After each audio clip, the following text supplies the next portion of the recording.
Joining us now is political analyst Craig Barkacs to talk about today's election fallout. He's a professor of business law at the University of San Diego. Craig, thanks for being with us. We've only seen tweets from the president thus far. It's clear he's not ready to concede. What do you think it will take for him to do so? And more importantly, he doesn't really have to, does he? Yes, it turns out that he apparently has no inclination to concede at this point, but it's not relevant for the transfer of power. Every presidential term, has an expiration date, and that expiration date is noon on January 20th. So that's when this presidential term expires, whether President Trump concedes or not.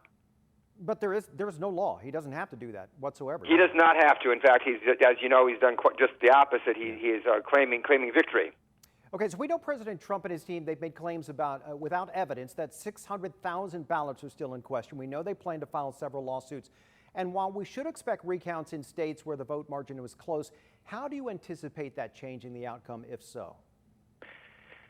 Well, I think everyone should step back right now and take off their red hat or their blue hat. And actually, a very serious allegation has been made. And whenever there's a very serious allegation, everyone should want the same thing.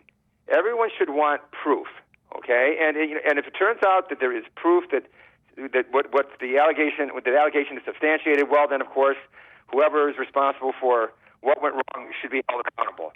On the other hand, if someone makes a naked allegation unsupported by proof, that allegation should not be believed. And right now, we've seen no proof. There are legal analysts going on media all over the country, and you really can't find one that is saying anything different than what I am saying. And if I were aware of proof or evidence in support of these allegations, I would be the first one to discuss it. But right now, that hasn't happened. And so for that reason, I'm highly skeptical about the success of these threatened legal actions. I simply don't know how that's going to affect the outcome of this election. Mm-hmm.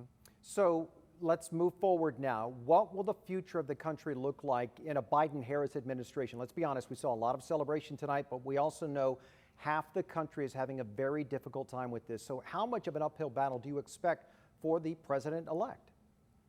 Yeah, we're at a very difficult time in this nation's history where not only was it a fairly close election, I mean, separated by 4 million votes out of almost 150 million cast, but it's not just the closeness of the election, but it's also how polarized we are as a nation.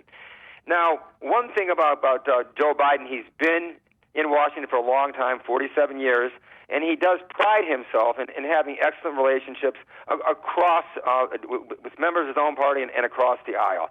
I think if the hope is that he can draw on those relationships to maybe make some connections so the parties aren't quite as polarized as they are. But also, it's up to all of us as individuals, because families are divided right now, and then we have friends that have different views than we do. I think we really do need to turn down the temperature a bit and try to listen and understand and see if we can move off of where we are right now, because it's not a good situation for anyone. We could use some unity. Professor Barkacs, thank you so much for your time. Thank you.